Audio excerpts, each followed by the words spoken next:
We continue with an introduction to the statistical mechanics framework, in which we will talk about the concepts of a microstate, the Hamiltonian, and averaging operations. Key to all of the statistical arguments that are so important in the statistical mechanics framework is how frequently a microstate is visited. But of course, we first have to define the microstate, the concept of the microstate. So what is a microstate? Well, if we go back into the ice cube example, in the classical description of an ice cube, a microstate, right, this is the microstate vector S, contains all the information about the position and the momentum of each atom in our system. So here's the microstate vector. This is basically a vector of positions and momenta for each and every atom that we have in the system. So the position of the first atom, the second atom, etc. And of course, each one of these vectors would be a three-dimensional vector because we have the position in the x, y, and z coordinates. Similarly, this would be a three-dimensional vector giving us the momentum in the x, y, and z directions, and we have as many as the number of atoms in the system. So this is, as you can imagine, quite a large vector. In the case of quantum descriptions, quantal descriptions of, let's say in this case as an example, non-interacting particles in a known potential, the microstate S would contain all the information about the quantum state of each one of the particles. So essentially S would be a vector that contains some quantum numbers. So you might remember the quantum harmonic oscillator, in which we can have a particle being either in the ground state or the first excited state or any subsequent excited states. These states are associated with a certain quantum number and of course an energy level. And for this particular problem, the energy levels have equal differences between each other. So then if we have, let's say, non-interacting particles in this known potential, maybe the first particle is in the ground state, the second particle is in the second excited state, the third particle in the first excited state, etc. So we would have a bunch of quantum numbers that gives us the quantum state of each one of the particles. So this way we would have all the information that is necessary in order to characterize our system. The second concept we would like to talk about is the Hamiltonian. So the Hamiltonian is closely associated with energy, but we have to stress that this is the energy of a microstate. So the classical Hamiltonian of our ice cube, our model problem, would be expressed as follows. So the Hamiltonian is a function of the microstate. Remember that the microstate has all the information about the positions and the momenta of all the atoms in the system. So the Hamiltonian would contain contributions for the kinetic energy of each one of these atoms, plus the potential energy. So for the kinetic energy, this is quite simple to calculate this. It's basically 1/2 times the mass of the atom times the velocity squared. So if we want to use the momentum vector, this is the momentum vector squared divided by 2 times the mass of that atom, sum over all the atoms, and we have the contributions to the kinetic energy for all the atoms in the system, plus the potential energy, which is simply a function of all the positions of these atoms in our system. Of course, this such an expression is seldom used. In reality, we just resolve the interactions into 2-body interactions or 3-body interactions, etc. But in principle, in order to know the potential energy of our system, this potential energy is in principle a function of all these positions. Now, for the quantal description of nature, The quantal Hamiltonian of non-interacting particles in a known potential, like this, would be essentially an operator, like this. So here we have the kinetic energy operator, and then this is a potential energy operator. So these basically would be interactions between our non-interacting particles and the potential, essentially. So this could also be resolved into single body terms in this case. Now, we would like to go from the micro world to the macro world, and this can be done by invoking some averaging arguments.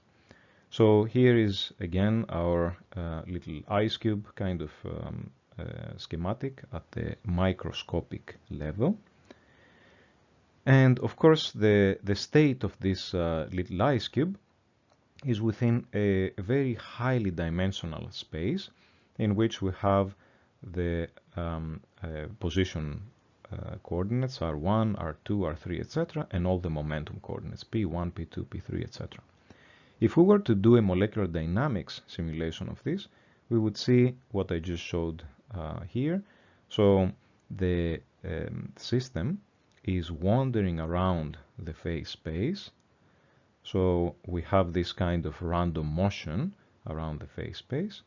And if we want to find a quantity, a macroscopic quantity, like this G observable, this may be the Gibbs free energy, but it may also be the internal energy of the system or pressure, etc. So if we want to find this macroscopic quantity, we have to do an averaging over all these kind of possible movements, the motions, the trajectory basically of our particle. So we do the averaging. Basically, we're taking some samples. How many such samples? N samples. So we create this average as 1 over n. So alpha is an iterator that counts these samples. So this would give us this G observable. Now, these are independent measurements of the system, each yielding a value GA for the observable. So there are some fundamental postulates in statistical mechanics that allow us to do these averaging operations correctly. There is the principle of equal weights, which states that microstates with equal energy are visited with the same frequency. The second postulate is the ergodic hypothesis, which states that averages over time are equal with averages over ensembles. Right? Ensemble averages are the same as time averages. So let's look at these in a bit more detail. Let's first consider the time averaging of an observable. So the same way as we did before, basically out of one trajectory we can get some samples. So here is our trajectory.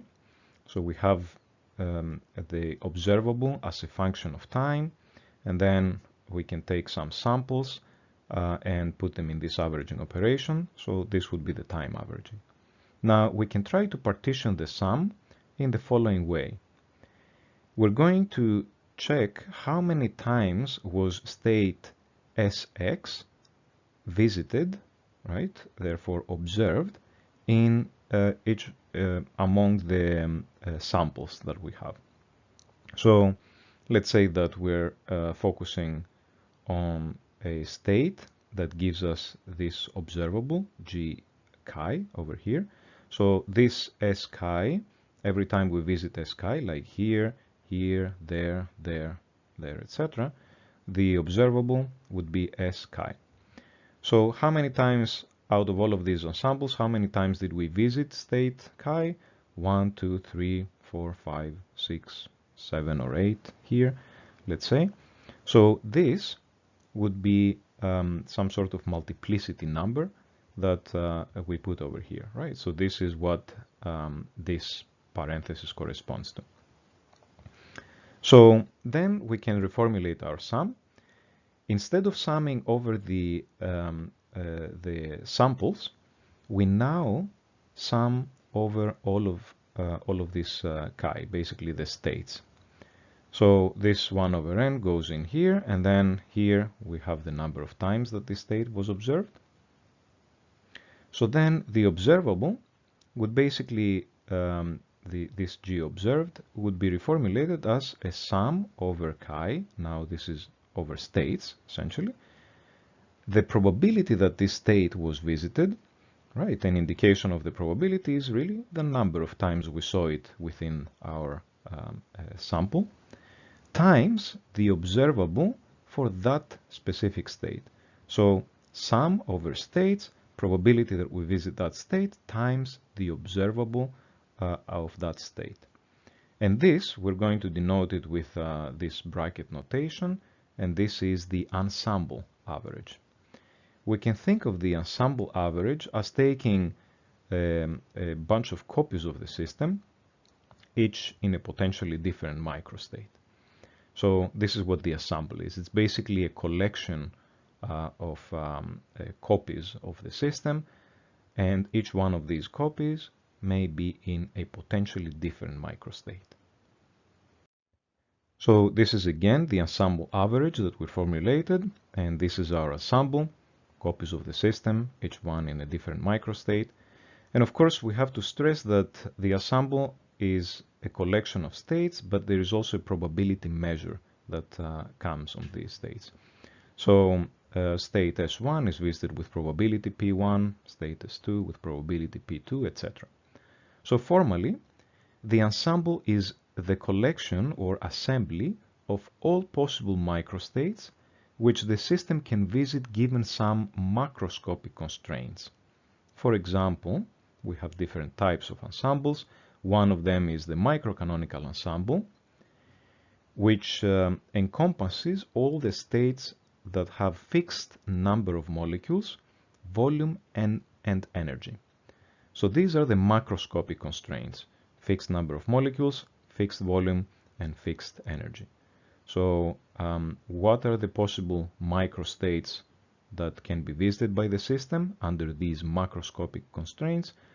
This is the ensemble, the collection of all of these states. And of course, as we said, there is also a probability measure for each one of these states within that ensemble. Another important ensemble is the canonical ensemble, which encompasses all the states with fixed number of molecules, volume, and temperature, N, V, and T. And finally, there is the grand canonical ensemble, which encompasses all the states with fixed chemical potential, volume, and temperature. So this is also called the mu VT ensemble. These are not the only ones. These are the three most prominent ensembles, but there are others that you may encounter in molecular dynamics calculations. For instance, we use sometimes the isothermal, isobaric ensemble, and other ones depending on what kind of systems we study, what kind of simulations we want to do. So in the next part, we will use the concepts that we just discussed in order to analyze these statistical mechanical ensembles, namely the microcanonical, the canonical, and the grand canonical ensemble.